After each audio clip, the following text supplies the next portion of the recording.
Good evening and welcome to Nashville. I'm Alan Jackson. I'd like to start this evening with a question. Why do we hear the same debate in the wake of school shootings and then very little ever gets done? The headlines fade and the country's focus moves on to other things until the cycle begins again. Well, tonight we have a guest who's trying to do something about it. He's had real-life experience creating a safer place for people of all ages, including in our schools, churches, shopping malls, subway systems, sporting events, and a whole lot more. I'll introduce him in a moment, but I want to begin with what's at the root of the problem. You know, too many of us don't pay enough attention, it seems to me, to where the answer really lies. It's not political, and it's certainly not coming from someone who's struggled to tell the public the truth. It's spiritual, and it's rooted in the foundation of Scripture. Joe Biden's former spokesperson, Jen Psaki, she may think it's okay to blow off the thoughts and prayers in the wake of the nightmare in Minneapolis. It's not. Sadly for her, she doesn't realize that until we have a collective transformation of the heart, we'll continue to have these troubles. Of course, we can do a lot around the edges. We can harness the best ideas. We can find the wherewithal to make the country a safer place. But all of that follows what we need to do first. So now let me introduce our guest tonight. He served in the New York City Police Department when Rudy Giuliani was mayor and the city was safe and clean. Well, he's now a national security analyst. John Cardillo, welcome to our program. Very good to be with you, Pastor. Thanks for the invite. Well, we're delighted to have the time with you.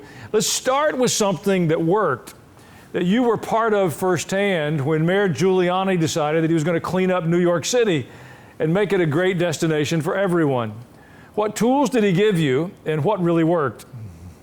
You know, and that's such a great question, and such a great question to open with. And why it's so frustrating to those of us who work there is because of the word you used, the tools he gave us, or the words you used. We know, as you and I sit here having this conversation, exactly what to do to make cities safer. And unfortunately, left-wing governance in blue cities won't do it. So the first thing that Rudy Giuliani did was we implemented something called the broken windows strategy of policing, and it was a pretty simple concept. If you fix broken windows, if you take graffiti off of buildings, if you start writing summonses and making misdemeanor arrests for those basic quality of life crimes, the city looks nicer. People have a renewed sense of pride in their neighborhoods, and that trickled down to a more permissive attitude towards the police arresting for more serious crimes. We started to get more buy-in from the communities, more help with regards to people giving us information on the bad guys committing the more violent crimes. It was so effective that people think back then we saw the difference in 6, 7 months, a year, 2 years. No, we saw the difference in 2 weeks. Rudy Giuliani was inaugurated in January of 1994. David Dinkins, the prior mayor, was much like the big city mayors today in Chicago, in Baltimore, in DC, turned a blind eye to crime, made everything about race. But when Giuliani was inaugurated, the bad guys started to realize very quickly things were different. And the other thing Giuliani did, so he was a brilliant U.S. attorney prior to becoming mayor of New York. In the New York City Police Department, we would get legal bulletins every day. And these ran the gamut from major policy initiatives to things we couldn't and could do on the street. Giuliani reviewed those personally and wrote some of them. So we had one of the best prosecutors in America now telling us, you can absolutely do this. It's constitutional, it's lawful, and it's a great tool in your toolbox. So when you combined all of those things, but most importantly, a proactive administration and district attorneys willing to prosecute, we had what we needed to make the city safer. So we know the roadmap, we know the blueprint. The frustration is the Democrat mayors just won't deploy these strategies. Well, isn't it true that while it took more money to put more police out on the streets and more money for the better cars and equipment, that investment more than paid for itself by lighting up the city for people and businesses to feel safer? Absolutely. You know, I've always said on air, whether I was hosting my own shows or when I was doing that or doing appearances on shows like yours, commerce and public safety are mutually inclusive. You cannot have effective commerce, effective tourism, effective retail, business to business, unless you have safe cities and safe communities. They go hand in hand. So absolutely, when you reduce crime, you stimulate a city's economy, you stimulate a city's tourism base. We're going in reverse right now. It's absolutely horrible what's being done to these cities. You live in Florida now, and you've worked with parents who lost children in one of the deadliest school shootings in history, the one in Parkland, where 17 people were killed.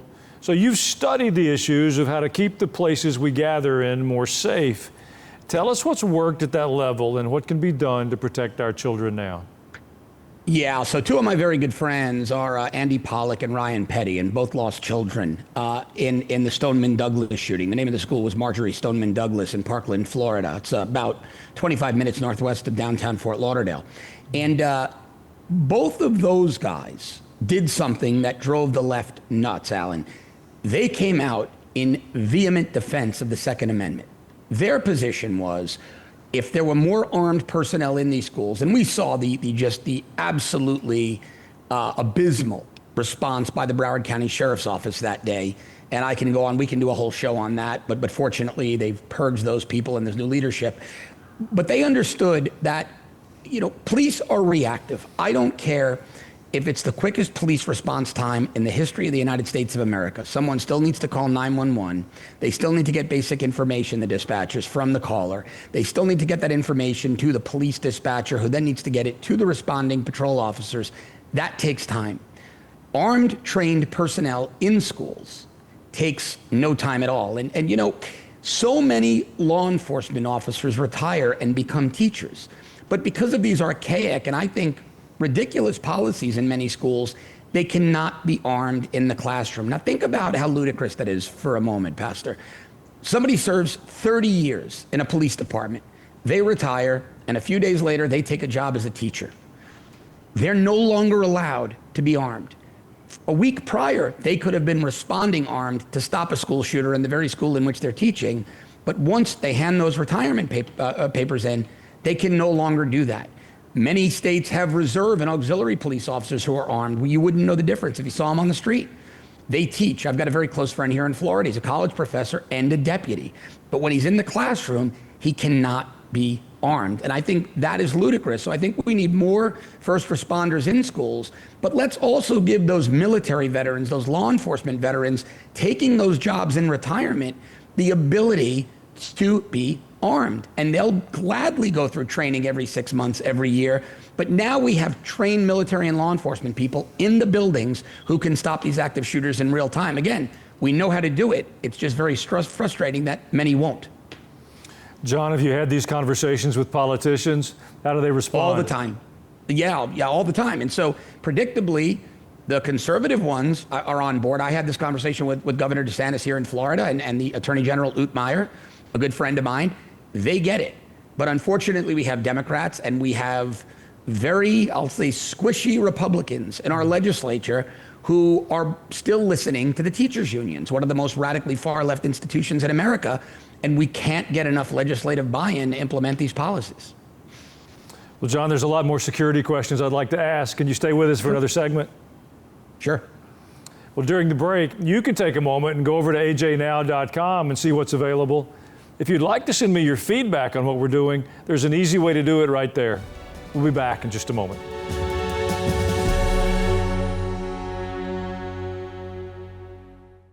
I'd like to extend a personal invitation to join us for our Culture and Christianity Conference. It's September the 19th and 20th on our campus here at World Outreach Church, just outside of Nashville. We've chosen 3 specific topics to explore with a wonderful group of guests. We're going to talk about the church and our expected impact in this culture, the media and their impact in our culture, and then finally, our health, how we can be healthy in the midst of all these competing voices we're hearing. The real goal is how we take our faith and integrate it in our world so we have better lives, stronger families, and strengthen our nation. Join us for Culture and Christianity here in Murfreesboro.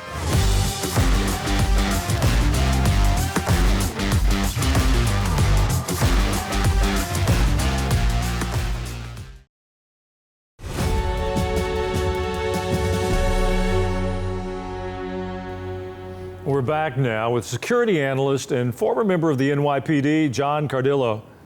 We've reported on the global attacks on Christians and Jews, most recently a brutal attack in Africa where 40 people were killed. In that case, the media did show up in the aftermath. In Minneapolis, the pastor where last week's attack took place addressed what his congregation is witnessing now. And that's kind of the strange mystery that in the most intense darkness, the light somehow seems to shine even more brightly. I mean, we see that here. It's been shining from you. It's been shining from our neighbors. You know, we know that you're an expert in security, but you also grew up in a Christian family. So I want to ask for your reaction to Jen Psaki's statement that enough with the thoughts and prayers, she said. You know, you've witnessed situations like this shooting, so you know far better than Miss Psaki. Do prayers make a difference? Oh, absolutely they do. You know, Pastor, I was in shootings myself as a police officer. I was unfortunately in New York City on 9/11, and the universal cries were for clergy. You know, after the first responders came and after the wounded or killed were carried away in ambulances or hearses, the survivors, their families, always asked for clergy. And I think the Democrats, Jacob Frey in Minneapolis and Jen Psaki, not only offended most of America, but a major portion of their base. I was looking at the social media chatter after those statements, and universally, people were just telling them, okay, that's a bridge too far. You've gone too far. I mean, I went to Catholic school for 12 years. A lot of Democrats, a lot of families, but those people are staunch churchgoers every Sunday, and prayer is a big part of their life. And I think what that statement by Psaki and Frey was just, it was reprehensible, quite candidly. We've just been through 4 tough years of the Biden White House, letting gangs and criminals from across the globe wander freely in our country. Tom Homan's doing a wonderful job, but he says it might take 10 years to get the country cleaned up. Is it that big a mess that we're dealing with? Yeah, it is, and it's simple math. And this is not an indictment of President Trump or Tom Homan. Quite the contrary. They're doing a tremendous job with the resources at hand. But it's basic numbers. As you and I sit here, we've got about 750,000 law enforcement personnel in the United States of America looking for about 22 million illegal aliens. And that's probably a conservative number. Now, that's 750,000 all in, right? That means patrol officers would never respond to another robbery. DEA would never interdict another kilo of cocaine. And what most Americans don't know is that right now, pretty much every federal agent has what's called Title VIII authority. They now have the authority to conduct immigration exercises and immigration investigations or apprehensions. Every federal agent, I have a friend who lives in my neighborhood who's DEA. Every other month, he's detailed for 30 days to do only immigration. He steps away from his role as a drug enforcement agent and steps into his role as immigration enforcement. So we're doing the best we can, but we just simply don't have enough law enforcement officers in this country, and it would be very difficult to hire more because we have a robust law enforcement infrastructure. The Democrats have let the illegal alien problem get so out of hand that I tend to agree with Tom Homan. It's going to be a multi-year process. Well, Washington, D.C. has certainly changed in a hurry, with the National Guard supplementing the police. Is that a model we should use for other cities, even when the Democratic mayors object? Yeah, excuse me, absolutely. I mean, the proof is in the pudding. People are now walking around D.C., friends of mine from the media, who would text, we'd be on text groups and they'd say, oh, I don't even walk out when it gets dusky in DC. Now they're posting walking around at night and how it's one of the safest cities in America. And we knew this back in New York City in the 90s. An increased law enforcement presence, things like directed patrol, where you have a high crime area and you just saturate that area with police officers on foot posts, like you see the National Guard soldiers standing there. They're a presence, and bad guys think twice. So I think that model should be replicated around the country. I mean, it's preposterous. The mayor of Chicago says he doesn't need that help. Well, they had 7 homicides and almost 55 people shot over Labor Day weekend. So that model, absolutely, yes, I think it should be replicated throughout the nation. Well, your colleagues in the force have not had the support they need for years now. Many have quit, but with law enforcement getting the respect of the White House these days, could things turn around to the point where more people who care to keep our communities safe will decide to join? I mean, I hope so. But again, it's going to come down to the big city electeds, the blue city electeds. I mean, we have so many police officers from cities like New York, Chicago, places in New Jersey fleeing to Florida because the state of Florida gives them a $5,000 signing bonus if they take a law enforcement job here, and they're treated much, much better by the agencies and by the state and local government. So I truly hope they do, but it's going to be up to the electeds in those cities to cultivate the environment that'll attract a high caliber of person applying for those law enforcement jobs. Well, John, if I understand what you're saying, crime and criminals haven't changed. It's a leadership issue. And when leadership has the will to do something about crime, it can be done and our cities can be safe again?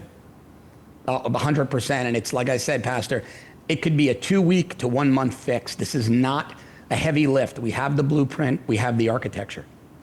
Wow. John Cardillo, thank you for your time today and for sharing your expertise with our viewers. Keep us posted when you see something new, something encouraging that we should know about.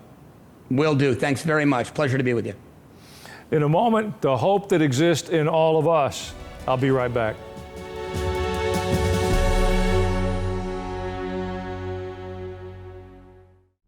Hey, I want to give you a personal invitation to join my podcast, Culture and Christianity. For a person to think that the Bible is not political, you don't know the Bible. We're trying to understand how to take our faith outside the walls of the church and live it out in the marketplace. He will show you what to do, whether it's in our communities, in our country, or other places in the world. So I brought in some friends, some people that are trying to do this. How could anyone call themselves Christian and be pro-choice? Is beyond my comprehension. But I think he wanted them open and in need of him every day. We have been living through a season of unprecedented deception, propaganda, manipulation. Everybody says, Israel is attacking schools in the Gaza Strip. I want to be a part of seeing culture and Christianity intersect. Hope you enjoy the podcast.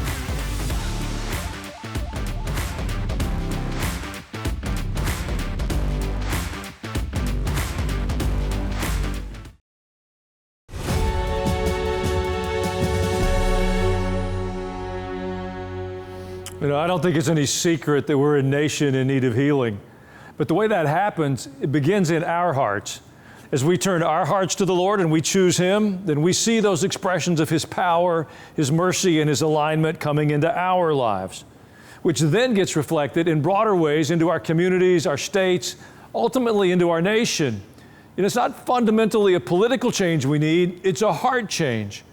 And I believe that the prayers of God's people can change the destiny of a life, of a family, even impact a nation. You know, some of us get a little tense when we get asked, do you believe in prayer or medicine? My answer is always the same, yes. Do you believe in prayer or taking steps to protect ourselves from physical threats? Yes. You see, it's not an either-or proposition, but if we fail to invite God in, we forfeit whatever He might do. Every morning there's a group who meets at our church to pray. I could write a book about all the things that they have seen accomplished through their time in prayer. People who've lived lives far from God have come to meaningful relationships of faith. People have had families restored. They've seen physical healings. Desperate situations have been resolved. Projects and programs in our church, we get good outcomes because they're always covered in the prayers of people in this community. See, they take prayer as seriously as anyone I've ever known, because they know it works. The early believers knew the power of prayer too. Even though the rulers at that time had tried to shut them down, they prayed for God to act, and He did. I want to suggest that prayer become a regular part of your day. I hope you'll learn to pray with all the resolve of a warrior walking onto a battlefield. I hope you value prayer in a new way as a fragrant offering to the Lord. And when the Lord answers your prayers, take time to say thank you. We all appreciate that, and it'll bring good things to your life. If we'll pray, more reasons for hope than despair, I promise. We'll be right back with your emails.